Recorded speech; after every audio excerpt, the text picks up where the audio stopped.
हाँ, बस जैसी रिकॉर्डिंग स्टार्ट होती है मैं स्टार्ट करता हूँ, कुछ सेकंड में हो जाएगी।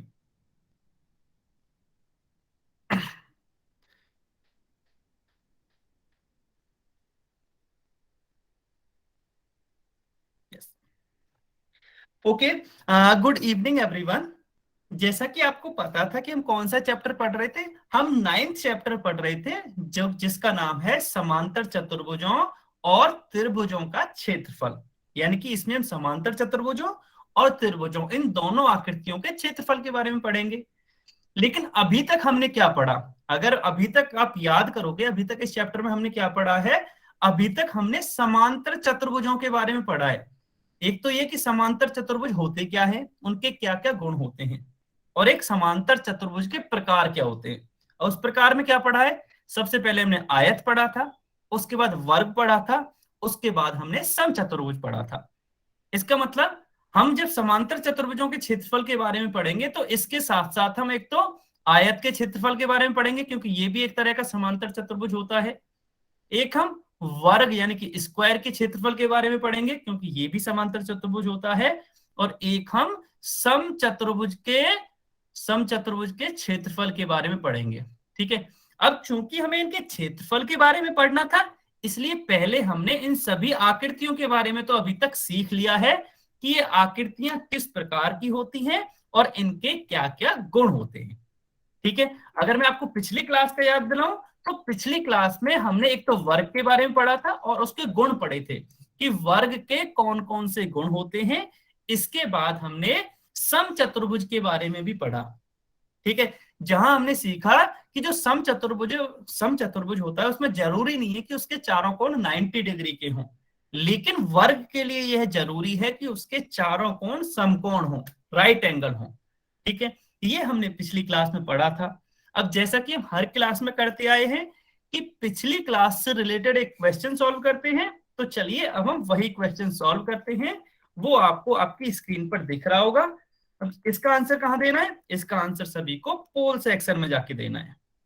सभी बच्चे इसका आंसर पोल सेक्शन में देंगे। क्वेश्चन काफी आसान है, क्वेश्चन बहुत ही आसान है।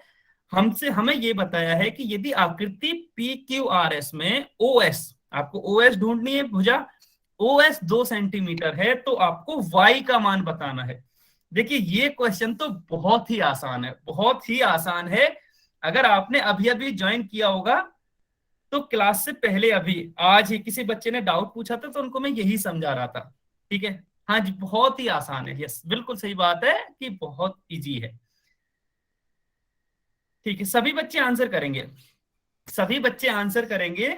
और इसमें ना किसी का गलत नहीं होना चाहिए।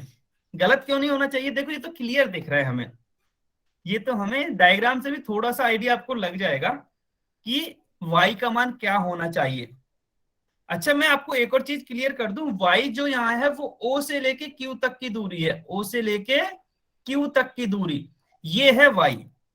अगर आप कंफ्यूज्ड हैं तो o से लेके y तक की दूरी, जो o से लेके q तक की दूरी जो है वो y के बराबर है।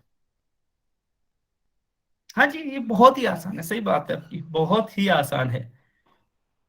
अच्छा ठीक है, हम क्या करते हैं, 15 सेकंड वेट करते हैं, क्योंकि ये बहुत ही आसान था तो ज्यादा टाइम नहीं लेते हैं। 15 सेकंड वेट करते हैं। अभी भी 2 या 3 बच्चे ऐसे हैं जिन्होंने आंसर नहीं किया है, सभी बच्चे आंसर करेंगे, सभी बच्चे आंसर करेंगे। 2-3 बच्चे ऐसे हैं अभी तक जिन्होंने आंसर नहीं किया है। 15 सेकंड से अपने पास, जल्दी से आंसर कीजिए। बहुत बढ़िया, बहुत बढ़िया, काफी बच्चे आंसर कर चुके हैं, बहुत ही बढ़िया। 10 सेकंड बचे हैं अपने पास, केवल 10 सेकंड बचे हैं, जल्दी से आंसर कीजिए। केवल 10 सेकंड बचे हैं अपने पास, बहुत बढ़िया, शाबाश, बहुत बढ़िया, काफी बच्चे आंसर कर चुके हैं। लास्ट 5 सेकंड, लास्ट 5 सेकंड, 5, 4, 3, 2, 1, समय समाप्त। ठीक है, देखिए काफी बच्चों ने आंसर किया है और ज्यादातर का आंसर सही है, लेकिन कुछ बच्चों ने अभी भी गलत कर दिया है। मैंने अभी बताया ये इस टाइप का क्वेश्चन है, जस्ट अभी अभी समझाया था क्लास स्टार्ट होने से पहले। अगर किसी बच्चे ने जल्दी ज्वाइन की होगी ना क्लास तो उसको समझ में भी आया होगा। हमें बस ये दे रखा है कि पी क्यू आर एस एक आकृति है, तो पहले तो हमें इस आकृति के बारे में पता होना चाहिए ना, किस प्रकार की आकृति है, कि ये समांतर चतुर्भुज है, आयत है, वर्ग है, समचतुर्भुज है। तो इसके लिए जब मैंने देखा, देखिए ये वाला निशान चारों ही भुजाओं पर दे रखा है, इसका मतलब क्या है, इसका मतलब ये है कि ये जो चारों भुजाएं हैं वो बराबर हैं। अगर ये चारों भुजाएं बराबर हैं तो ये समचतुर्भुज होगा। ठीक है, ये समचतुर्भुज होगा। अब आप में से ये लगेगा कि सर ये समचतुर्भुज क्यों, वर्ग भी तो हो सकता है, वर्ग की भी तो चारों भुजाएं बराबर होती हैं। बिल्कुल हो सकता है, लेकिन यहां हमें इस कोण के बारे में कुछ भी नहीं दे रखा। अगर एक ऐसा निशान दे के रखता 90 डिग्री वाला तो हम कहते कि ये वर्ग है। अब क्योंकि यहाँ कोण के बारे में कुछ भी नहीं दे रखा तो हम ये कहेंगे कि वर्ग के बारे में हम कुछ नहीं कह सकते, लेकिन एक चीज तो पक्की है कि ये समचतुर्भुज तो है। अच्छा, अगर ये समचतुर्भुज है तो समचतुर्भुज के लिए हम जानते हैं कि जितनी भी प्रॉपर्टीज समांतर चतुर्भुज की, पैरेललोग्राम की जितनी प्रॉपर्टीज होती हैं सब अप्लाई होती हैं। और पैरेललोग्राम या फिर समांतर चतुर्भुज की एक प्रॉपर्टी हम पढ़ चुके हैं कि जो उसके दोनों विकर्ण है, डायगोनल है, वो एक दूसरे को समद्विभाजित करते हैं, मतलब बाइसेक्ट करते हैं। इसका मतलब क्या हुआ कि जो भी पॉइंट पे दोनों मिलते हैं ना, वहां से दोनों साइड बराबर होती है। तो एक विकर्ण की दोनों साइड मतलब यदि मैं इस विकर्ण की बात करूं तो ये साइड मतलब ओपी की जितनी दूरी होगी उतनी ही दूरी ओ आर की होगी। ठीक है, इसी तरह से दूसरे विकर्ण की यदि बात करूं तो ओ से लेके एस तक की जितनी दूरी होगी वही दूरी ओ से लेके क्यू तक की भी होगी। अच्छा, अगर हमें ये पता चल गया, इसका मतलब क्या हुआ कि ये जो 2 सेंटीमीटर है वो y के बराबर हो जाएगा। मतलब हम यहां से लिख सकते हैं कि y बराबर 2 सेंटीमीटर।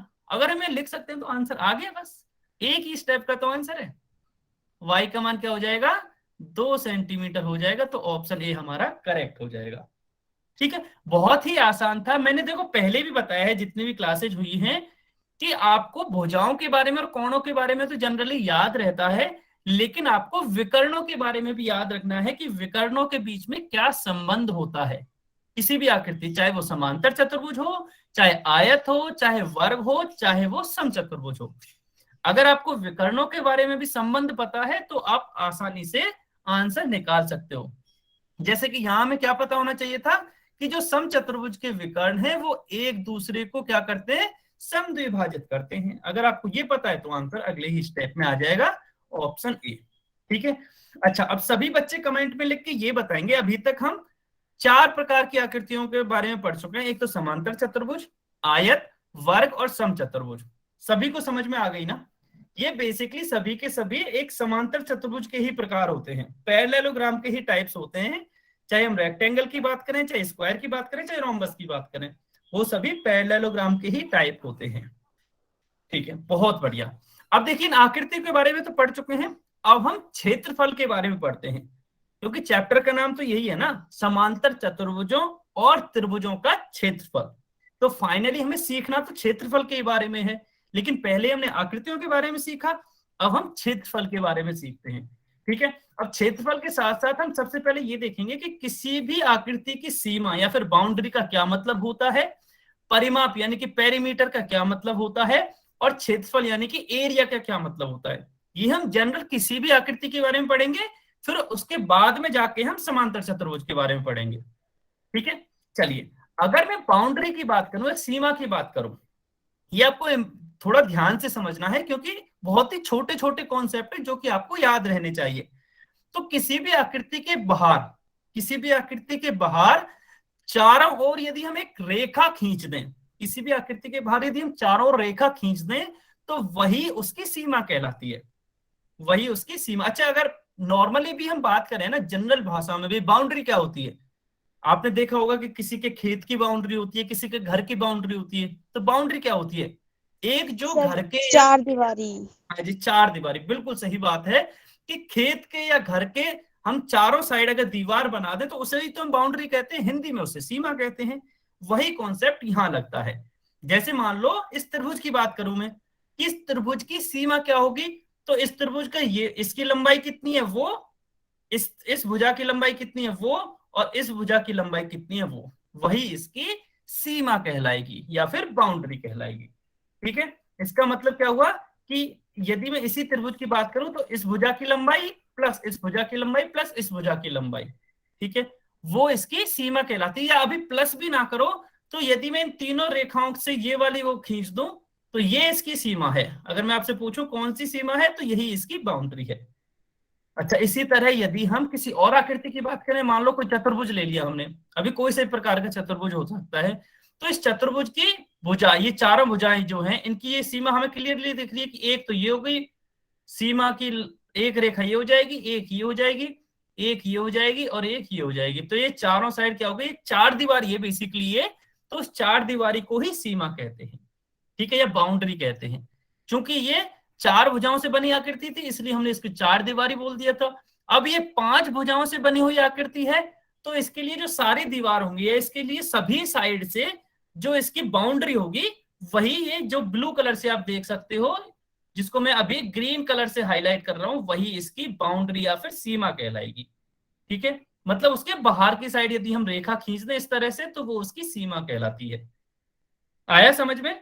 सीमा का या बाउंड्री का क्या मतलब है, किसी भी आकृति की। ठीक है, यहाँ चाहे आप घर की बात कर लो अपने की, चाहे अपने खेत की बात कर लो, चाहे किसी गार्डन की बात कर लो, चाहे स्कूल की बात कर लो, चाहे आयत त्रिभुज किसी की भी बात कर लो, हाँ, सीमा हमेशा या बाउंड्री हमेशा वही रहती है। बिल्कुल सही बात। ठीक है, हाँ, अब आपको कुछ आपके जीवन से जुड़े हुए कुछ उदाहरण यदि मैं बताऊं सीमा का, तो देखिए, आपने ना कई बार पुलिस के वो देखे होंगे, पुलिस वाले इस तरह के फीते लगा देते हैं कई बार, जहां कुछ उनको जानकारी लेनी है या जहां कुछ जांच करनी होती है किसी जगह पर, तो वो फीते लगा देते हैं। फीते क्यों लगाते हैं इस तरह के, ताकि इसके अंदर कोई नहीं आ सके। उसका मतलब क्या है कि उन्होंने एक सीमा, एक बाउंड्री निर्धारित कर दी है कि इसके अंदर कोई भी नहीं आएगा। ठीक है, इसी तरह से अब किसी भी घर का या किसी भी बिल्डिंग का, वो किसी भी तरह की बिल्डिंग हो सकती है, उसकी इस तरह की दीवार देखी होगी, तो जो दीवार है वही उसकी सीमा कहलाती है, जैसे कि हमने अभी बात किया था। ठीक है, तो बाउंड्री कह लो, सीमा कह लो, एक ही चीज होती है। चलिए, अगर आपको ये समझ में आ गया, तो अब आते हैं हम परिमाप पे। ठीक है, सीमा तो हमें समझ में आ गई कि बाउंड्री क्या होती है। अब फिर परिमाप क्या होता है। परिमाप जो है ये गणित से संबंधित है। देखिए, आपको एक ध्यान रखना है कि किसी भी बंद आकृति, तो जो हम परिमाप निकालते हैं वो हमेशा बंद आकृति यानी कि क्लोज्ड फिगर्स का निकालते हैं। ठीक है, बंद आकृतियों का निकालते हैं। तो बंद आकृति की सीमा की यदि मैं कुल लंबाई बताऊं, यदि किसी भी बंद आकृति की जितनी भी जो भी सीमा है, मतलब जितनी भी दीवार है उनकी टोटल यदि मैं लंबाई बता दूं, तो वही उस आकृति का परिमाप होता है। ठीक है, या फिर दूसरे शब्दों में कहूं तो जो परिमाप है वो एक बंद आकृति के चारों साइड की दूरी रहेगी। ठीक है, अच्छा, इसको ना आराम से अपने घर के, हाँ जी, अच्छा, किसी बच्चे का डाउट है क्या? हाँ खुशबू, बताइए। सर इसमें सिर्फ लंबाई ही देखी जाएगी या जो चौड़ाई है, ब्रेथ है, वो भी? नहीं, आप ना दूसरे उस पर चले गए। लंबाई का मतलब वो चीज कितनी जगह घेर रही है, ब्रेथ से कोई लेना देना नहीं है। यहाँ लंबाई और चौड़ाई वाला नहीं है, उसकी टोटल दूरी कितनी है। बेसिकली लंबाई का मतलब यहाँ दूरी से है। ठीक है, जैसे मैं बताऊं, मान लो आपका घर बना हुआ है सभी के, ठीक है, उस घर के चारों साइड कुछ ना कुछ दीवार बनी होगी। ठीक है, अब उस दीवार को यदि मैं जमीन से नापूं कि वो कितने एरिया में बनी हुई है, वो कितनी लंबी है दीवार, जमीन से नापूं, तो वही आपके घर का परिमाप होगा। ठीक है, अब हमें ये नहीं देखना कि वो कितनी ऊंची है या कितनी चौड़ी है दीवार, उससे हमें कोई लेना देना नहीं है। हमें बस लेना देना है कि वो जमीन पर कितनी जगह घेर रही है, कितनी लंबाई में फैली हुई है। वही अगर मैं उसको सभी को जोड़ दूं चारों साइड से, तो वही उसकी सीमा, ये सॉरी, परिमाप कहलाएगा।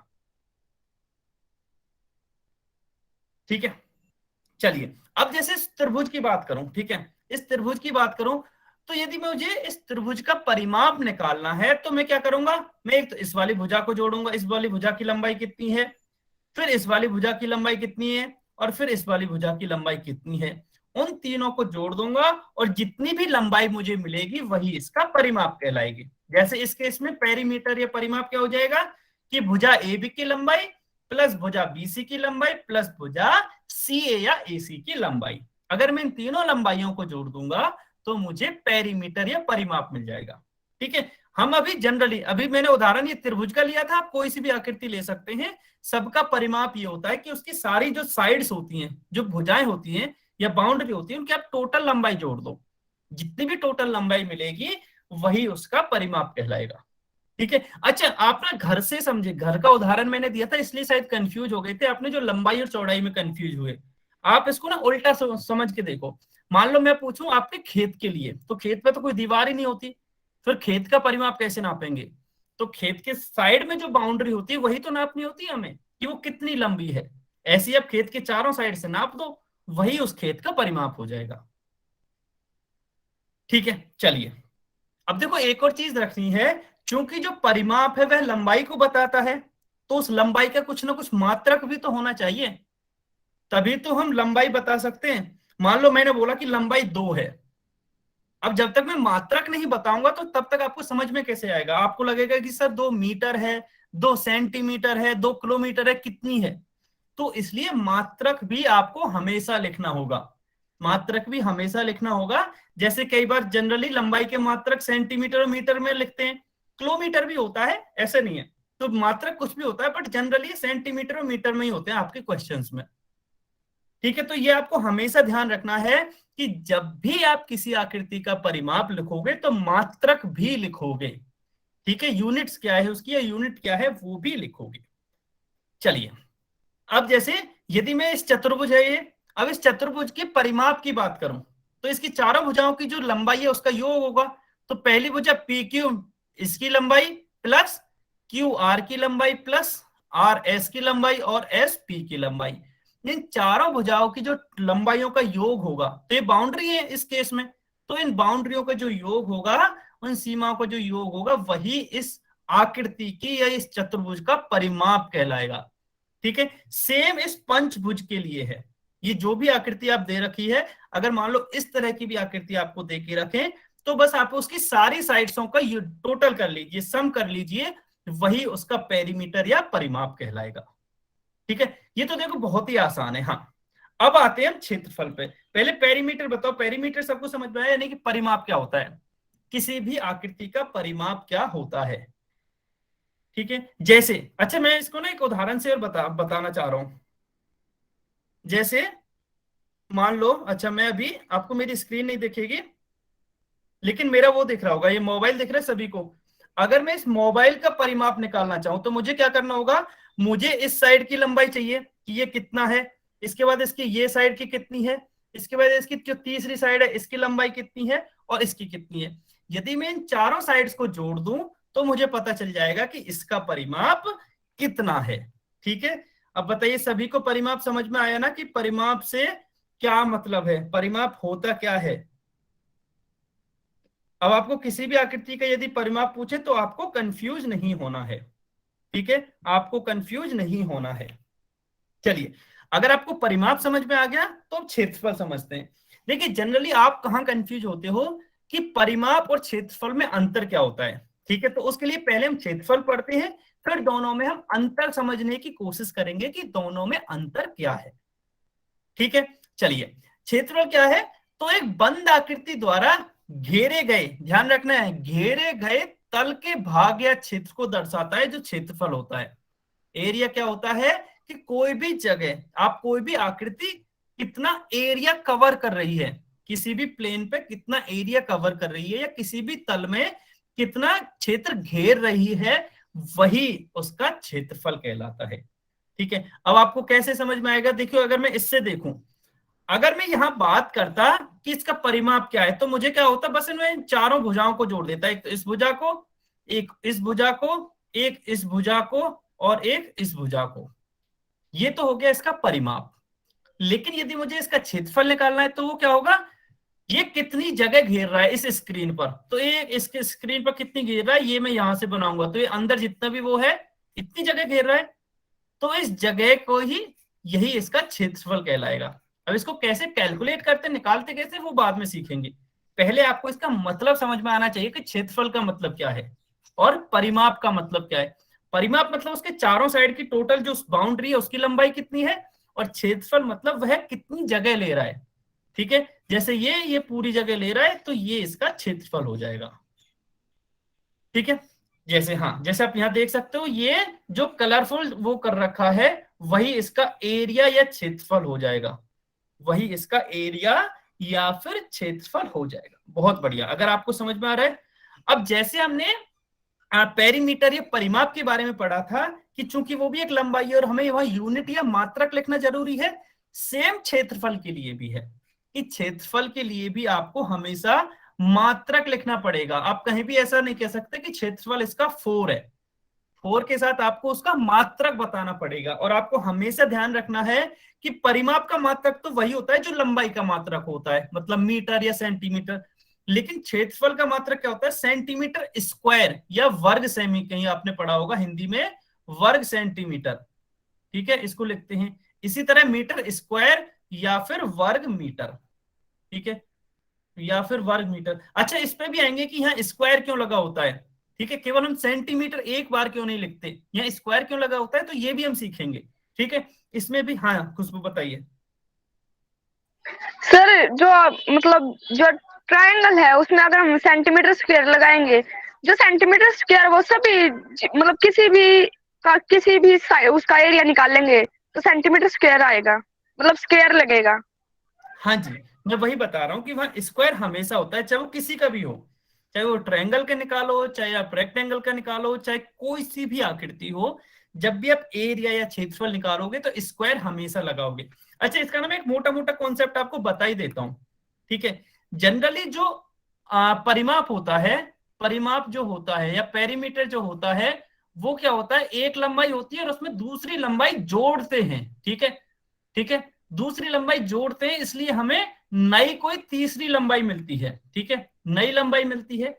तो चूंकि यहाँ लंबाइयां जुड़ रही है, इसलिए जो इनकी यूनिट होती है वही यहाँ यूनिट आ जाती है। वही क्या होती है? यूनिट हमारी ऐसी की ऐसी है, जो इकाई होती है वो इसकी आ जाती है, मात्रक। लेकिन जब हम क्षेत्रफल निकालते हैं ना, तो हम क्या कर रहे होते हैं? जनरली दो लंबाइयों का गुणा करते हैं, दो लंबाइयों को क्या करते हैं? गुणा करते हैं। ठीक है, अच्छा, इसमें लंबाई और चौड़ाई भी हो सकती है। तो दो है तो दोनों लंबाई ना एक तरह से, मतलब नाप के ही तो बताएंगे। अब चूंकि यहाँ गुणा हो रहा है, तो मान लो इसका मात्रक सेंटीमीटर है और इसका मात्रक सेंटीमीटर है, तो ये सेम ऐसे ही है। जैसे आप x गुणा x करो तो ये x स्क्वायर मिलता है ना, इसी तरह जब आप यहाँ इनका गुणा करते हो तो इनका जो यूनिट है, जो मात्रक है, वो स्क्वायर में आता है, चाहे वो सेंटीमीटर स्क्वायर हो, चाहे वो मीटर स्क्वायर हो। ठीक है, यही कॉन्सेप्ट निकल के आता है यहां से। इसलिए आपको क्या ध्यान रखना होता है? हमेशा आपको एक चीज ध्यान रखनी होती है कि जो लंबाई और चौड़ाई हो ना, उनका जो मात्रक है वो सेम होना चाहिए, तभी आप इनका गुणा कर सकते हो। मतलब मान लो आपको लंबाई दे रखी है 2 सेंटीमीटर और चौड़ाई दे रखी है आपको 1 मीटर, तो आप इनका डायरेक्ट गुणा नहीं कर सकते। पहले आपको या तो इसको मीटर में कन्वर्ट करना पड़ेगा या फिर मीटर को सेंटीमीटर में कन्वर्ट करना पड़ेगा, तभी आप इनका क्षेत्रफल निकाल सकते हो। आप डायरेक्ट ये नहीं कह सकते कि इनका 2 गुणा 3 मतलब इनका जो 3 मीटर स्क्वायर या सेंटीमीटर स्क्वायर होगा, नहीं। आप पहले दोनों की जो यूनिट है, इकाई है, उसको सेम बनाओगे। अब वो क्यों बनाएंगे, यहां से समझ में आ गया ना? तो क्योंकि सेम होगा तभी तो इसका स्क्वायर बनेगा। अगर मान लो 1 मीटर हो गई और 1 सेंटीमीटर हो गई, तो कैसे स्क्वायर बनेगा इसका? इसीलिए आपको ये हमेशा याद रखना होता है, चाहे आप परिमाप निकालो चाहे आप क्षेत्रफल निकालो, पहले जो मात्रक होते हैं उनको सेम बनाना पड़ेगा आपको। उनको क्या है? सेम बनाना पड़ेगा, तभी आप उनका बता सकते हो। ठीक है, चलिए, बहुत बढ़िया। अगर आपको ये समझ में आ गया तो ये छोटे छोटे से कॉन्सेप्ट है जो कि आपको लंबे समय तक याद रखने में मदद करेंगे किसी भी कॉन्सेप्ट को।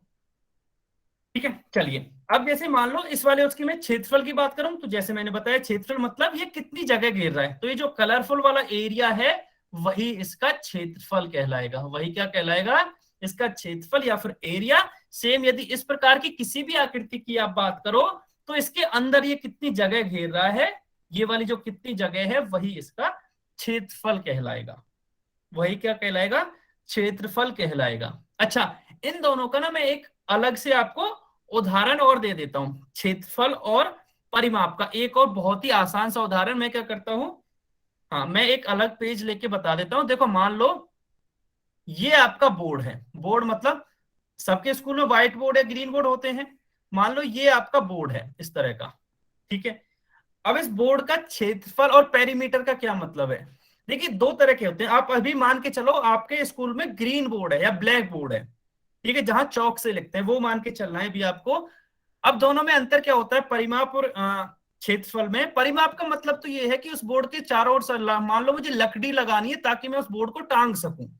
ठीक है, तो जो टोटल लकड़ी की लंबाई होगी चारों साइड, वो उसका परिमाप कहलाएगी। ठीक है, वो क्या कहलाएगी, परिमाप।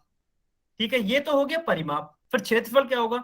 आपने देखा होगा कि जो बोर्ड है ना, वो काफी टाइम बाद ऐसा हो जाता है कि चौक से लिखते हैं तो फिर हमसे लिखा नहीं जाता, वो दिखता नहीं है। फिर हम क्या करते हैं, उसमें पेंट करते हैं।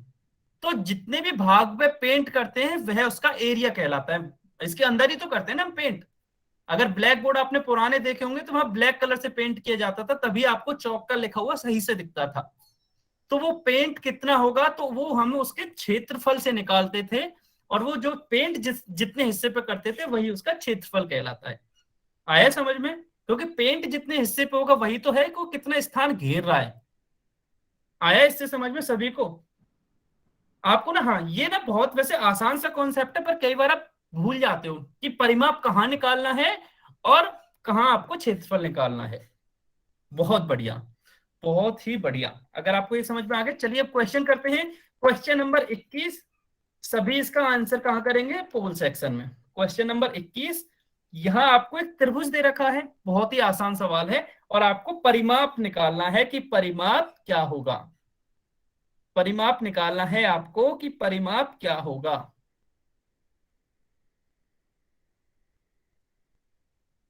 एक त्रिभुज दे रखा है जिसकी तीनों भुजाओं की लंबाइयां दे रखी हैं, और आपको ये बताना है कि इसका परिमाप या फिर पेरीमीटर कितना होगा। देखिए, बहुत ही आसान सवाल है, बहुत ही आसान सवाल है। बस अच्छा, इसमें ना आपको यूनिट का भी ध्यान रखना है, कंफ्यूज नहीं होना है। यूनिट मतलब मात्रक का भी ध्यान रखना है सभी को। कंफ्यूज नहीं होना है इसमें, कहीं जल्दबाजी में गलती मत कर देना। आंसर आने के बाद पहले चारों ऑप्शंस को देख लेना कि कौन सा सबसे ज्यादा सही है। आपका अगर एक बार आंसर आ जाए तो चारों ऑप्शंस को पहले चेक करना है कि कौन सा आंसर सही है। जल्दबाजी में आंसर नहीं देना है। बहुत बढ़िया, आंसर देना आपने स्टार्ट कर दिया है, बहुत ही बढ़िया, बहुत बढ़िया, शाबाश। सभी बच्चे आंसर करेंगे। देखो, अब तो बहुत ही आसान कॉन्सेप्ट पढ़ रहे हैं हम, और आपको समझ में भी आ रहा है क्योंकि आपने बोला कि आपको समझ में आ रहा है। तो अब सभी बच्चे पोल सेक्शन में आंसर करेंगे। सभी बच्चे पोल सेक्शन में आंसर करेंगे। बहुत बढ़िया। अच्छा, अभी तक केवल आधे बच्चों ने आंसर किया है। आधे बच्चे अभी भी हैं जिन्होंने आंसर नहीं किया है। आधे बच्चे अभी भी ऐसे हैं जिन्होंने आंसर नहीं किया है।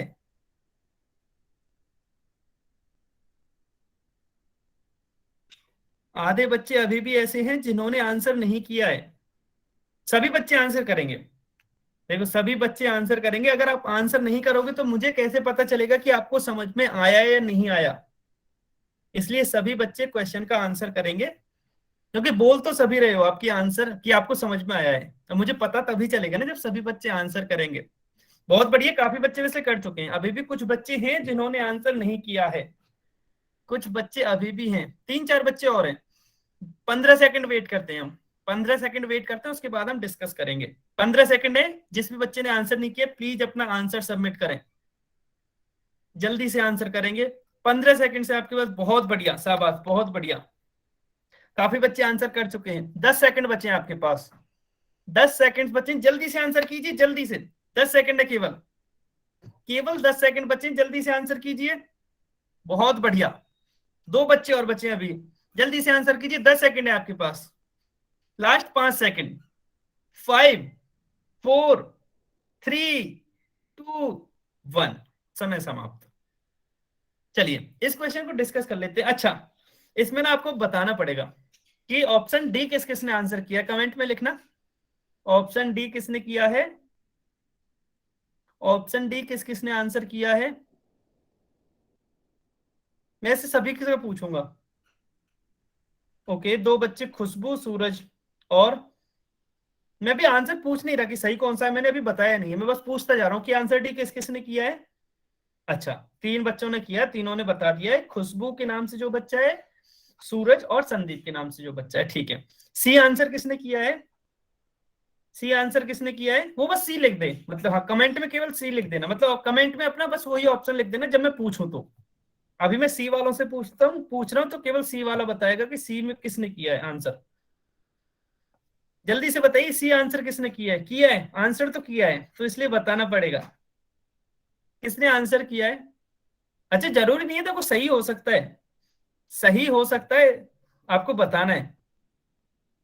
चलो कोई बात नहीं, बी वाले बताएंगे कि बी किसने आंसर किया है। ओके, सभी बच्चे बताएंगे बी किसने आंसर किया है। ओके। और हाँ, और किसी ने नहीं किया, हाँ बस 4 बच्चों ने किया है, बहुत बढ़िया। नहीं, नहीं आप में से सभी ने नहीं किया बी, एक ने तो, कोई एक बच्चा तो ऐसा है जिसने बी नहीं किया। रामदेवी, शिवानी, टीनू, अंकित और रमेश। नहीं, आप पांचों ने तो नहीं किया, क्योंकि आप केवल 4 बच्चों ने ऑप्शन बी करेक्ट बोला है। चलिए कोई बात नहीं, ऑप्शन ए किसने बोला है, ऑप्शन ए बताना, ऑप्शन ए किस किसने बोला है, ऑप्शन ए किस किसने बोला है, ऑप्शन ए किसी ने नहीं बोला, नहीं बोला है, मेरे पास तो आंसर आया है ऑप्शन ए भी। चलिए कोई बात नहीं, मैं बस ऐसे ही पूछ रहा था कि आपको, देखो आपने कहाँ गलती की होगी, चारों ऑप्शन तो सही नहीं हो सकते, एक ही ऑप्शन सही होगा। आपको करना क्या है, परिमाप ही तो पूछा है, परिमाप क्या होता है कि इसकी जो बाउंड्री है उसका योग कर लो आप, ठीक है, इसकी बाउंड्री है, हाँ बहुत बढ़िया। अच्छा रुखसाना ने किया ना, कोई बात नहीं, ठीक है, जैसे एक ये वाली भुजा हो गई, दूसरी भुजा ये वाली हो गई, तीसरी भुजा ये वाली हो गई, इन तीनों का योग कर लो ना आप। अब आपने योग कैसे किया होगा, वहां कंफ्यूज हो गए होंगे। देखिए जब भी आपको ऐसे देना कि पॉइंट वाली या दशमलव वाली संख्याएं दो, तो पहले उनको जोड़ लो अलग से, तो इसको हम बाद में जो भी आंसर आएगा उसमें जोड़ लेंगे। तो पहले हमने जोड़ा 5.5 और 4.5, तो कैसे जोड़ा, 5 और 5 10 की जीरो, हासिल 1, 5 और 1 6 और 4 10, ठीक है। अब इधर से एक अक्षर बाद या एक अंक बाद पॉइंट है तो वो लगा दिया हमने। अब हमें ये पता है कि पॉइंट के बाद कोई भी जीरो हो तो उसका कोई वैल्यू नहीं होती, केवल जीरो की, मतलब इसका जो योग है वो 10 आया है। अब 10 में 7 और जोड़ना है, 10 में क्या करना है, 7 और जोड़ना है, तो 10 में 7 तो हम ऐसे भी जोड़ सकते हैं, 17 आएगा, 10 और 7 17। अब क्वेश्चन ये है कि क्या लिखेंगे, 17। अगर आप यहां देखोगे सभी पर, तीनों जो भुजाओं की लंबाइयां दे रखी है वो सेंटीमीटर में दे रखी हैं, तीनों भुजाओं की लंबाइयां क्या है, सेंटीमीटर में दे रखी हैं। और चूंकि यह योग हो रहा है, अगर गुणा होता तो ये सेंटीमीटर स्क्वायर हो सकता था, मतलब क्षेत्रफल निकालते तो सेंटीमीटर स्क्वायर हो सकता था। अब योग हो रहा है इसलिए सेंटीमीटर का सेंटीमीटर ही रहेगा, ठीक है, तो ऑप्शन बी हमारा करेक्ट होगा, ठीक है। अच्छा, जिस भी बच्चे ने सी डी या ए आंसर दिया होगा उसने तो कहा यहाँ, इसलिए गलत है, सेंटीमीटर स्क्वायर है, ठीक है, उन्होंने शायद यूनिट में कंफ्यूजन हो गया होगा इसलिए ए आंसर दिया होगा। और जिन्होंने सी और डी आंसर दिया होगा ना, उन्होंने जोड़ने में गलती की है, तो आपको जोड़ने में कभी भी गलती नहीं करनी, ठीक है। सभी को समझ में आया ये, क्योंकि इससे अगला जो सवाल है थोड़ा सा कठिन है, इससे पहले ये बताओ, ये सभी को समझ में आया क्या कि ऑप्शन बी इसका करेक्ट होगा। सभी बच्चे बताएंगे, सभी बच्चे कमेंट में यस और नो लिख के बताएंगे, अगर समझ में आया है तो यस लिखिए, अगर नहीं आया है तो नो लिखिए। 7 बच्चों ने बताया केवल, सभी बच्चे बताएंगे, 7 बच्चे, हाँ सभी बच्चे। अच्छा कमेंट में तो लिख के बताओ आपको समझ में आया है नहीं आया, अभी तक सभी बच्चों ने नहीं लिखा है। हाँ रुखसाना के नाम से जो भी बच्चा, हाँ जी बताइए। सर जब एरिया निकालना होगा सर तब स्क्वायर में होएगा। हाँ तब स्क्वायर में होगा, ये आपको हमेशा ध्यान रखना है। देखो मैंने एक वो भी बता देता हूं कि परिमाप जब निकालते हो तो उसकी यूनिट बस नॉर्मल ही होती है, जो या तो मीटर हो या सेंटीमीटर हो या किलोमीटर हो, ठीक है। जब आपको एरिया या फिर क्षेत्रफल निकालना होता है तो इसकी जो यूनिट है वो मीटर स्क्वायर में या सेंटीमीटर स्क्वायर में या किलोमीटर स्क्वायर में होती है, ठीक है। और एक और चीज होती है आयतन, ये आपको ऐसे भी याद रख सकते हो और इनका कॉन्सेप्ट भी जब हम पढ़ेंगे तब और सीख लेंगे। जब हम आयतन पढ़ते हैं तो उनका क्यूब में होता है, घन, मीटर घन या फिर सेंटीमीटर क्यूब, कुछ भी कह सकते हैं, किलोमीटर क्यूब, ये आपको हमेशा ध्यान रखना है। आप अगर लंबाई या फिर परिमाप कुछ भी लिखोगे तो उस पर कोई भी घात नहीं होती है, नॉर्मली होता है, मीटर सेंटीमीटर किलोमीटर। जब आप क्षेत्रफल निकालते हो, अच्छा ऐसा नहीं है त्रिभुज का ही क्षेत्रफल, किसी भी उसका आकृति का क्षेत्रफल निकाल लीजिए, चाहे आप त्रिभुज का निकालो, चतुर्भुज का निकालो, आप शंकु का निकालो, बेलन का निकालो, किसी भी चीज का क्षेत्रफल निकालिए, हमेशा ये स्क्वायर लगा मिलेगा, चाहे वो मीटर के साथ चाहे सेंटीमीटर के साथ। ऐसे ही आयतन भी पढ़ते हो आप, अगर नहीं पढ़ा है तो आगे वाले चैप्टर्स में आपको आ जाएगा। जब आप आयतन पढ़ोगे ना तो वहां क्यूब लिखा मिलेगा, मतलब घात 3 होगी, जैसे स्क्वायर है तो घात 2 है, इसलिए आयतन में घात 3 यानी कि क्यूब होगा। ये आपको याद भी रखना होता है जनरली, ताकि आपका क्वेश्चन कभी भी गलत ना हो। बहुत बढ़िया, ठीक है, आपको ये समझ में आया। तो चलिए हम एक और क्वेश्चन करते हैं। एक और क्वेश्चन आपकी स्क्रीन पर दिख रहा है, क्वेश्चन नंबर 22। सभी को अपनी स्क्रीन पर दिख रहा होगा क्वेश्चन नंबर 22। सभी बच्चे इसका आंसर करेंगे। देखिए आपको एक आकृति दे रखी है और यहां भी आपको परिमाप बताना है, लेकिन यहाँ एक और कंडीशन दे रखी है कि जो एबीसीडी है, एबीसीडी कौन सी है वो देखिए, वो एक आयत है, वो ऑलरेडी दे रखा है, ठीक है। तो इसलिए आपको बताना है कि इस पूरी आकृति का परिमाप क्या होगा, पूरी आकृति का परिमाप क्या होगा, ये आपको बताना है। सभी बच्चे बताएंगे पूरी आकृति का परिमाप क्या होगा, ये आप सभी बताएंगे। और आंसर कहां देना है ये तो आपको पता ही है, आंसर देना है सभी को पोल सेक्शन में।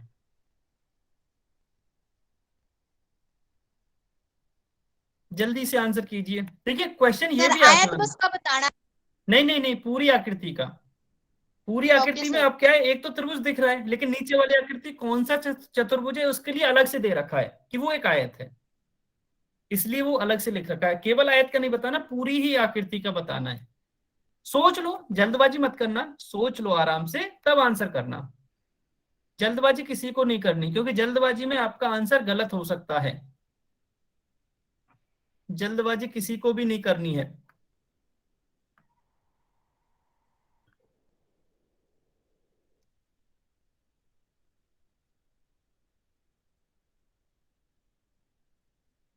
सभी बच्चे आंसर करेंगे, क्वेश्चन सभी को दिख ही रहे। आंसर कहां करना है, ये करना है पोल सेक्शन में जाके। मैं फिर से बोल रहा हूं, जल्दबाजी किसी को भी नहीं करनी है, आराम से सोच लो फिर अपना आंसर देना। बस आपको यहां अगर भुजाओं का पता चल जाए ना, फिर तो उसके बाद बस जोड़ना रह जाएगा कि जोड़ते कैसे हैं।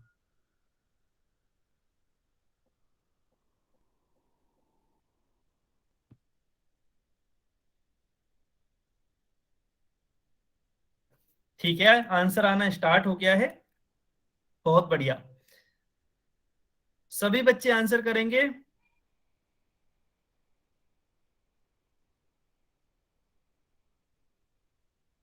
सभी बच्चे आंसर करेंगे।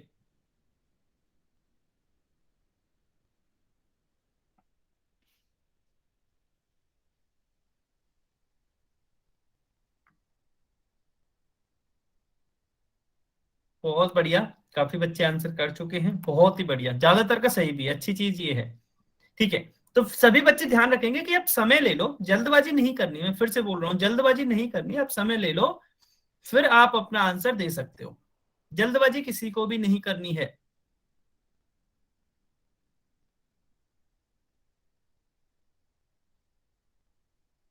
जल्दबाजी किसी को भी नहीं करनी है, आप अपना समय लीजिए, उसके बाद इसका आंसर करना है। बहुत बढ़िया, काफी बच्चे आंसर कर चुके हैं, बहुत ही अच्छी बात है।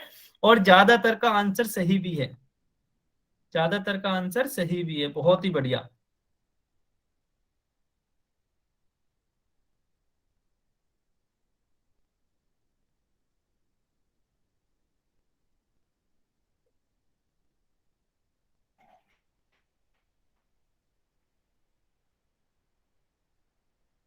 सभी बच्चे आंसर करेंगे, सभी बच्चे।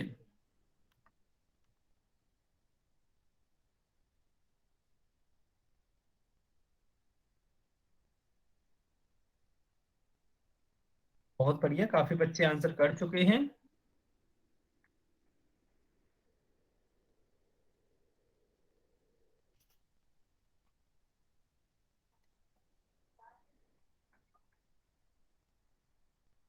और सब लास्ट 15 सेकंड और वेट करते हैं, क्योंकि काफी समय हम वेट कर चुके हैं, 15 सेकंड और वेट करते हैं। अच्छा, अच्छी चीज ये है कि ज्यादातर बच्चों का इस बार आंसर सही है, बहुत बढ़िया। 15 सेकंड और वेट करते हैं बस, जल्दी से आंसर कीजिए आप भी। 15 सेकंड और वेट करते हैं, केवल 15 सेकंड। लास्ट 10 सेकंड और बचे हैं, लास्ट 10 सेकंड और बचे हैं, जल्दी से आंसर कीजिए। लास्ट 10 सेकंड, लास्ट 10 सेकंड और बचे हैं, जल्दी से आंसर कीजिए। 5 सेकंड, 5, 4, 3, 2, 1, समय समाप्त। चलिए, अच्छा, ज्यादातर बच्चों का आंसर सही था, जितने बच्चों ने आंसर किया है। देखिए, सबसे पहले तो हमें क्या है, इसका परिमाप निकालना है, तो हमें सभी भुजाओं की लंबाइयां पता होनी चाहिए, तभी तो हम उसका परिमाप निकाल सकते हैं। ठीक है, तो फिर हमें कैसे पता चलेगा? देखिए 4 सेंटीमीटर ये है, 3.5 ये हो गई, 5 सेंटीमीटर ये दे रखी है, और 8 सेंटीमीटर ये हो गई। ठीक है, अब हमें क्या करना है, अब हमें एक तो इस भुजा के बारे में पता होना चाहिए और एक इस भुजा के बारे में। अब चूंकि ये आयत है तो आप बीसी की लंबाई बता सकते हो, आयत है तो आप बीसी की लंबाई बता सकते हो। बीसी कितना होगा? सभी बच्चे कमेंट में बताएंगे बीसी की लंबाई कितनी है। क्योंकि ये एबीसीडी आयत है इसलिए बीसी की लंबाई आपको बतानी पड़ेगी। बहुत बढ़िया, बहुत ही बढ़िया, सभी का आंसर एकदम सही है जितने बच्चों ने अभी तक दिया है कि ये आमने सामने वाली भुजाएं बराबर होती हैं, तो जितनी इसकी लंबाई हो गई उतनी इसकी लंबाई हो जाएगी, 5 सेंटीमीटर। ठीक है, इसी तरह से डीसी, हाँ बहुत बढ़िया। अच्छा डीसी का आप अपने आप बताने लग गए, बहुत ही बढ़िया। डीसी का कितना आ जाएगा? 8 सेंटीमीटर, बिल्कुल सही बात है, इसका आ जाएगा 8 सेंटीमीटर। बहुत ही बढ़िया। ठीक है, अच्छा अब हमें पता चल गई सभी भुजाओं की लंबाई है, तो चलिए अब हम जोड़ते हैं। जोड़ना कैसे? देखो 8 ही हो गया, 5 ही हो गया, तो मैं इनको इधर लिख लेता हूं, 8 5, ये भी 8 ये भी 5, तो एक बार और 8 और एक 5, तो इस आयत की चारों भुजाएं आ गई। अब 4 सेंटीमीटर और 3.5, 4 और 3.5। ठीक है, अब काफी को ना जोड़ने में, अगर किसी का गलत हुआ है तो जोड़ने में ही आया होगा। ठीक है, अच्छा देखिए एक चीज तो हमें यहां से पता चल गई कि 0.5 केवल एक में है, तो आंसर में भी 0.5 तो आएगा ही आएगा, क्योंकि हमें इन सबको जोड़ना है। अगर ऐसा है तो ए गलत हो गया और सी गलत हो गया, क्योंकि इनमें 0.5 तो कहीं भी नहीं दे रखा। ठीक है, अब देखते हैं बी या डी में से कौन सा सही है। 8, 8 और 5 13, 13 और 8 21, 21 और 5 26, 26 और 4 30, 30 और 3 33, 33.5, 33.5। अब इसके यूनिट क्या होगी? ये सभी सेंटीमीटर में दे रखे हैं, तो 33.5 सेंटीमीटर, तो आंसर हमारा आ जाएगा 33.5 सेंटीमीटर। ठीक है, मतलब ऑप्शन बी हमारा सही हो गया, तो डी भी गलत हो जाएगा। ठीक है, ऑप्शन बी हमारा सही हो गया, तो इसलिए डी भी गलत हो जाएगा। चलिए बहुत बढ़िया, अब यहां तक हमने जनरली परिमाप के बारे में पढ़ लिया कि परिमाप हम कैसे निकालते हैं। अब हम आकृतियों का, स्पेशल आकृतियों का, देखिए ये तो रैंडम कोई भी आकृति थी ना, पहले त्रिभुज थी, अभी एक अजीब सी आकृति आ गई। अब हम एक विशेष प्रकार की आकृतियों का परिमाप और क्षेत्रफल निकालना सीखते हैं। तो सबसे पहले हम समांतर चतुर्भुज के बारे में सीखते हैं कि समांतर चतुर्भुज का परिमाप क्या होता है और उसका क्षेत्रफल क्या होता है। देखिए समांतर चतुर्भुज में हमें क्या पता है कि समांतर चतुर्भुज की आमने सामने की भुजाएं समांतर भी होती हैं और बराबर भी होती हैं। क्या होती है? समांतर चतुर्भुज की आमने सामने की भुजाएं बराबर भी होती हैं, इसलिए तो उसका क्षेत्र उसका परिमाप क्या होगा? उसकी जो 4 भुजाएं होती हैं उनकी कुल लंबाई होगी। अब यदि मैं इस वाले समांतर चतुर्भुज की बात करूं तो देखिए इसकी आमने सामने की भुजा ये है, ठीक है, तो ये ए इसकी लंबाई है और इसकी भी लंबाई ए ही हो जाएगी। इसी तरह से यदि मैं इसकी बाकी के 2 भुजाओं की लंबाइयों की बात करूं तो एक भुजा की मान लो मुझे बी पता है, तो दूसरे की भी अपने आप बी हो जाएगी, क्योंकि ये भी इसके बराबर होगी। ठीक है, अब इसका परिमाप कैसे निकालेंगे? तो चारों भुजाओं को, लंबाइयों को हम जोड़ देते हैं। देखिए ए प्लस बी प्लस ए प्लस बी। ठीक है, अगर मैं इसको जोड़ूंगा तो ए और ए मिलके क्या हो जाएगा? 2a। इसी तरह से बी और बी मिलके क्या हो जाएगा? Plus 2b। ठीक है, अब मैं यहां से 2 कॉमन ले सकता हूं क्योंकि दोनों में 2 है। अगर मैंने यहां से 2 कॉमन लिया तो इधर बचेगा a प्लस इधर बचेगा b, तो 2 इंटू ए प्लस बी, 2 इंटू ए प्लस बी, यही समांतर चतुर्भुज का परिमाप होता है। अच्छा ऐसे तो आप में से ना काफी बच्चों को डायरेक्ट याद होगा कि समांतर चतुर्भुज का परिमाप क्या होता है? 2 गुणा लंबाई प्लस चौड़ाई, लेकिन आपको ये सब याद करने की जरूरत ही कहां है।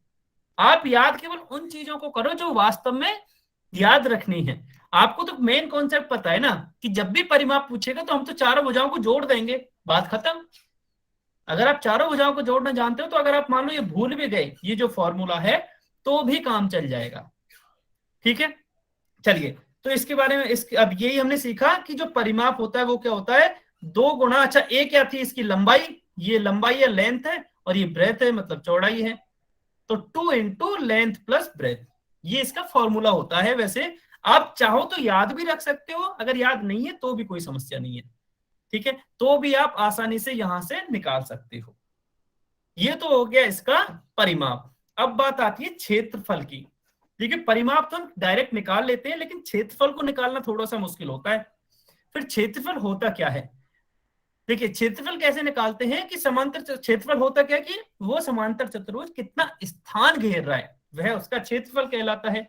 अब यदि मैं इसकी बात करूं इस वाले समांतर चतुर्भुज की, तो मान लो ये वाली भुजा ए है तो ये भी ए हो जाएगी, अगर ये बी है तो दूसरी इसके सामने वाली भुजा भी बी हो जाएगी, मतलब हमें 2 युग्मों के लंबाइयां पता चल गई। ठीक है, अगर ऐसा है तो जो इसका क्षेत्रफल होता है उसके लिए हमें इसकी ऊंचाई पता होनी चाहिए। ठीक है, आप हमेशा ध्यान रखना है कि जब भी आप चतुर्भुज का क्षेत्रफल निकालो, त्रिभुज का क्षेत्रफल निकालो, अगर आपको उस त्रिभुज या चतुर्भुज की ऊंचाई भी पता चल गई ना, क्योंकि उसका आधार आधार और ऊंचाई 2 चीज पता होनी चाहिए हमें जनरली। तो देखिए आधार तो इसका ये है ही, इस त्रिभुज का, सॉरी इस चतुर्भुज का, तो आधार तो हमें पता है ही। अगर हमें ऊंचाई भी पता चल जाए तो शायद हम इसका जो क्षेत्रफल है वो आसानी से निकाल पाए। अच्छा क्यों, क्योंकि जनरली जो क्षेत्रफल का सूत्र होता है ना वो होता है उसका आधार गुणा ऊंचाई होता है, आधार गुणा ऊंचाई। अच्छा अब आपको लगेगा कि सर हमने तो लंबाई गुणा चौड़ाई पढ़ा है, वो भी होता है लेकिन वो आता यहीं से है, वो आता इसी से ही है, वो कैसे निकलेगा उस पर आएंगे हम। जो बहुत ही बेसिक सूत्र होता है ना वो होता है आधार गुणा ऊंचाई। जो लंबाई गुणा चौड़ाई है वो केवल 2 आकृतियों के लिए होता है, आयत और वर्ग के लिए, या केवल आयत के लिए ही होता है। ठीक है, लंबाई गुना चौड़ाई। जनरल जो फॉर्मूला होता है वो होता है आधार गुना ऊंचाई। अब आधार क्या होता है, मतलब जो उसकी सबसे नीचे वाली ये वाली भुजा है वो आधार होगी। ठीक है, अब इसकी ऊंचाई और होनी चाहिए, ऊंचाई कौन सी देखिए, अब ऊंचाई का मतलब है एक ऊंचाई तो इसकी ये हो गई तो इसकी लंबाई कुछ और निकलेगी, एक ऊंचाई इसकी ये हो गई इसकी लंबाई कुछ और निकलेगी, एक ऊंचाई ये हो गई इसकी लंबाई कुछ और निकलेगी। तो आखिरकार हम उसकी ऊंचाई कौन सी लें, क्वेश्चन हमेशा ये आएगा कि कौन सी ऊंचाई लें ताकि हमें उसका सही से क्षेत्रफल मिल जाए।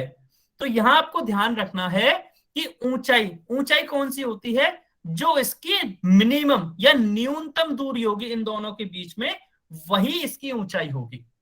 ठीक है, जो इसकी न्यूनतम दूरी होगी दोनों भुजाओं के बीच में वही इसकी ऊंचाई होगी।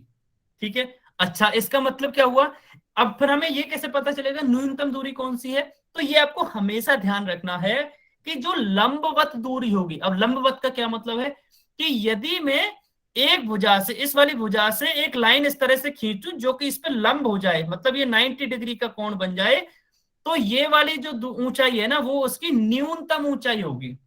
ठीक है, आपको हमेशा ध्यान रखना है जब भी आप चाहे त्रिभुज का क्षेत्रफल निकालो चाहे चतुर्भुज का निकालो, जब भी आप ऊंचाई की बात करते हो तो उसकी जो न्यूनतम ऊंचाई है वही लेते हैं, और न्यूनतम ऊंचाई होती कौन सी है, जो उसकी लंबवत ऊंचाई होती है।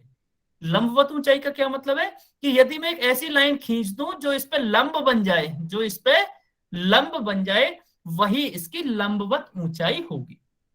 ठीक है, इसका मतलब क्या हुआ, इसका मतलब मान लो मैंने इस वाली भुजा से इस या इस वाले शीट से एक लंब खींचा, ये आ गया, अब ये जो इसकी लंबाई है h, मान लो ये h है, तो यही इसकी ऊंचाई हो जाएगी, यही क्या हो जाएगी इसकी ऊंचाई।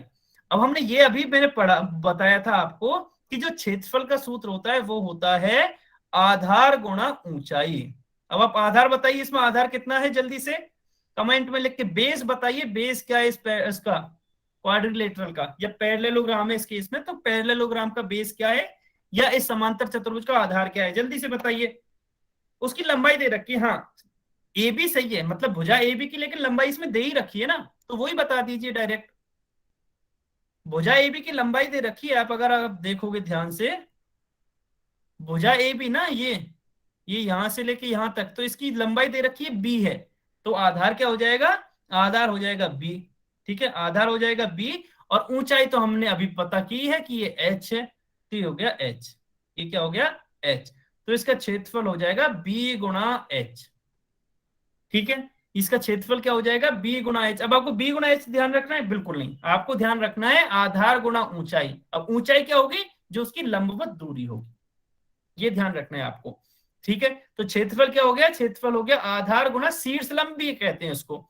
इसको चूंकि लंब डाला है एक शीर्ष से, इस वाले शीर्ष से लंब डाला है, इसलिए हम इसको शीर्ष लंब भी कहते हैं। ठीक है, इसलिए हम क्या कहते हैं, इसको शीर्ष लंब भी कहते हैं। और इसको हमने एच माना था, तो इसका वो हो गया बी गुणा एच। ठीक है, अब आपको यहां देखो एक इंपॉर्टेंट चीज है, आपको ये लगेगा कि सर क्या हम आधार हमेशा इसी को ही मानेंगे क्या? नहीं, ऐसा जरूरी नहीं है इसको मानो। आप में से कोई बच्चा ऐसा हो सकता है जो आधार दूसरी वाली भुजा को माने। अब कौन सी वाली भुजा को, आप कोई सी को मान लो। ठीक है, मान लो आपने आधार इस वाली भुजा को मान लिया। ठीक है, इस वाली भुजा को मान लो आपने आधार मान लिया, तो फिर ऊंचाई क्या होगी, उस केस में ये ऊंचाई नहीं होगी। जब आपने ये आधार मान लिया, तो फिर इस केस में जो ऊंचाई होगी वो होगी ये वाली, इस वाले। तो आधार पे आपको लंब बनाना है हमेशा, ये ध्यान रखना है, जो भी आप आधार मानो हमेशा उसी पे ही लंब बनाना है। ध्यान रखोगे ना, सभी बताएंगे ध्यान रखेंगे। देखो इस केस में हमने ये आधार माना था, तो इसीलिए हमने इस पे ये लंब बनाया था। हाँ, किसी का टीना के नाम से जो बच्चा आपने अनम्यूट कर रखा है, कोई डाउट है क्या? नहीं, ठीक है, ठीक है, ये आपको ध्यान रखना है। देखिए आधार गुना शीर्ष लंब तो होता ही है, लेकिन शीर्ष लंब हमेशा सेम नहीं होता और आधार भी सेम नहीं होता। आप चाहो तो इसको भी आधार मान सकते हो, लेकिन अगर आपने इस वाली भुजा को आधार मान लिया, तो इस केस में शीर्ष लंब इस वाले शीर्ष से जो लंब डालोगे वो होगा, इस वाले शीर्ष से जो लंब डालोगे वो इसका शीर्ष लंब होगा। हाँ, किसी का कोई डाउट है? हाँ, रामदेवी के नाम से जो भी बच्चा, हाँ रामदेवी है, हाँ बताइए, आपका दो बच्चों का डाउट आया शायद। सर एक बार और रिपीट कर सकते हो सर, थोड़ा हाँ मैं बिल्कुल कंफ्यूजन हो रिपीट रहा कर है। सकता हूँ, बिल्कुल। देखिए मैं, अच्छा ये तो समझ में आ गया ना आपको, क्षेत्रफल का सूत्र ये होता है, यस सर। फॉर्मूला, ये तो आ गया ना। हाँ, आपको बस डाउट हो रहा है कि इसका क्या वो मतलब बताया था आपने। देखिए मैंने क्या बताया, इस केस में क्या किया अभी हमने, इस वाले केस में कि जो आधार माना था ना वो इस वाली भुजा को माना था। ठीक है, अगर आप आधार इससे ले रहे हो, तो इसकी जो ऊंचाई है वो इस पे जो हम लंब डालेंगे ना इसके आधार पे, वो होगी, वो इसकी ऊंचाई होगी। अब आप में से कुछ बच्चे बोलेंगे कि सर आधार क्या हमेशा सेम ही भुजा होती है? नहीं, ऐसा नहीं है, हो सकता है कुछ बच्चे इसको आधार मान लें, मान सकते हो आप। ठीक है, इस वाली भुजा को भी आप आधार ले सकते हो। मान लो आपने इसको आधार लिया है, तो उस केस में जो ऊंचाई होगी ना, तो वो इस वाले उससे आएगी, इधर से। मतलब अगर आपने यही ऊंचाई ली और आधार ये लिया, तो फिर तो गलत हो गया ना। ऊंचाई ये थोड़ी ना होगी, ऊंचाई होगी आप आधार पे पहले लंब डालिए, सामने वाले शीर्ष से, सामने वाले शीर्ष से आप लंब डालिए, वो इसकी ऊंचाई होगी। अब आधार के सामने वाले दो शीर्ष हैं, डी और ए, आप किसी से भी लंब डाल लीजिए, किसी भी से भी आप लंब डाल लीजिए, और जो वो लंबाई होगी, मान लो ये यहाँ के मिले, ठीक है, और ये कहीं बाहर जाके मिलेगा, ये जब आप इसका लंब डालोगे ना, तो ये भी मान सकते हैं इसको भी लंब। ठीक है, तो आप अंदर वाले को ले लीजिए, ज्यादा कंफ्यूजन कम करने के लिए, कंफ्यूजन कम करने के लिए आप अंदर वाले को ले लीजिए, इस वाले को। तो अब ये जो भी लंब डालोगे वही इसका ऊंचाई या शीर्ष लंब कहलाएगा। ठीक है, बस वो ये जो लिखा हुआ है यही समझाया गया है कि आप आधार कौन सा लेते हो उसी पे डिपेंड करेगा कि शीर्ष लंब कौन सा होगा। आया? सभी बच्चे बताएंगे ये समझ में आया? सभी सभी बच्चे बताएंगे ये समझ में आया? हाँ, अगर आया है तो लास्ट पॉइंट, इसके क्वेश्चंस हम कल करेंगे क्योंकि समय हो गया है। लास्ट पॉइंट और, ठीक है, देखिए अभी मैंने ऊंचाई बोला था ना, तो वही ये तो मैं बता भी चुका हूं वैसे, कि शीर्ष लंब में जो आधार और उसके सम्मुख भुजा की दूरी होती है, ठीक है, जिसको हम शीर्ष लंब कहते हैं, ठीक है, जिसको हम शीर्ष लंब कहते हैं, वही उस चतुर्भुज की ऊंचाई भी कहलाती है। मैंने बताया था ना वही, कि इसका क्षेत्रफल का जो सूत्र होता है वो होता है आधार गुणा ऊंचाई, आधार गुणा ऊंचाई। अब जो ऊंचाई है वो लंबवत ऊंचाई होती है और उसको हम शीर्ष लंब कहते हैं, इसलिए ऊंचाई की जगह आप शीर्ष लंब भी लिख सकते हो, लेकिन होती वो उस चतुर्भुज की ऊंचाई ही है। ठीक है, ये तो मैं ऑलरेडी समझा भी चुका हूं। यहां तक समझ में आया कि सभी के? जल्दी से बताइए, यहां तक समझ में आया सभी के? सभी बच्चे बताएंगे यहां तक समझ में आया क्या? हाँ, यहां तक समझ में आया ना? तो चलिए आज ना होमवर्क की बात कर लेते हैं। आज थोड़ा सा ज्यादा होमवर्क मिलेगा आपको, ठीक है, आज थोड़ा सा ज्यादा होमवर्क मिलेगा। वर्कशीट है, कोई बच्चा बताएगा कमेंट में, है तो भी ठीक है, नहीं है तो भी ठीक है। कोई भी एक या दो जने बता दो वर्कशीट है क्या आपके पास, नहीं है ना, कोई बात नहीं, ठीक है। आप स्क्रीनशॉट लोगे, स्क्रीनशॉट ले लेना, कोई बात नहीं अगर नहीं है तो, ठीक है। आज थोड़ा सा ज्यादा होमवर्क देंगे ताकि आप अच्छी तरह देख। हम आयत के बारे में ऑलरेडी सीख चुके थे ना, तो सबसे पहले आपको आयत का होमवर्क मिलेगा। आयत, आयत के बारे में हम पिछली क्लास में, ठीक है। अब आयत का होमवर्क क्या है, सभी को वो करना है होमवर्क जो भी है। प्रश्नावली 6.1 का क्वेश्चन नंबर 1, जल्दी से 5-5 सेकंड रुकूंगा मैं अब। 5 4 3 2 1, सभी को स्क्रीनशॉट लेना है। मैं फिर से 5 सेकंड और गिन लेता हूं इस पे। 5 4 3 2 1, एक ये क्वेश्चन हो गया। अब क्वेश्चन नंबर 2 और 3, क्वेश्चन नंबर 2 और 3, मैं फिर से 5 सेकंड गिन रहा हूं, स्क्रीनशॉट लेना है। 5 4 3 2 1, ठीक है, ये हो गया। चलिए अब प्रश्नावली 6.2, प्रश्नावली 6.2 का 2 क्वेश्चन कर लेना बस आप, क्वेश्चन नंबर 1 और क्वेश्चन नंबर 2। 5 सेकंड गिन रहा हूं मैं फिर से। 5 4 3 2 1, ये हो गया, 6.2 हो गया। चलिए अब इसके बाद हम वर्क के बारे में पढ़ चुके हैं, तो वर्क के बारे में भी सीख वो कर लेते हैं, होमवर्क इसका वर्क का भी। तो अच्छा, प्रश्नावली 7.1 के अब 3 कर लेना बस, 1 2 और 3, 3 क्वेश्चन कर लेना। मैंने निशान लगा दिए, सभी बच्चे स्क्रीनशॉट लेंगे। 5 4 3 2 1, ये हो गया 7.1। अब आते हैं हम 7.2 पर। 7.2 के आप ये बार एक क्वेश्चन कर लेना, केवल एक क्वेश्चन, 7.2 का केवल एक क्वेश्चन कर लेना। आप स्क्रीनशॉट लेना है, 1 2 3 4 5, ठीक है, ठीक है। अच्छा, सबसे लास्ट में समचतुर्भुज के बारे में और इसका और कर लेते हैं। समचतुर्भुज के अब इसके काफी कम क्वेश्चन करेंगे हम, इसके काफी कम क्वेश्चन करेंगे। एक तो आएगा क्वेश्चन नंबर, ये करना है आपको, मैंने निशान लगा दिया, मैं 5 तक गिन रहा हूं। 5 4 3 2 1, ये हो गया। इसके बाद एक और कर लेना बस, क्वेश्चन नंबर 1, क्वेश्चन नंबर 1 बस। 5 4 3 2 1, बस इतना ही था। बस आज के लिए होमवर्क इतना ही था। सभी को समझ में आया? अगर यस तो बस आज की क्लास यहीं तक थी। अगर कोई डाउट हो तो आप अपने डाउट्स पूछ सकते हो।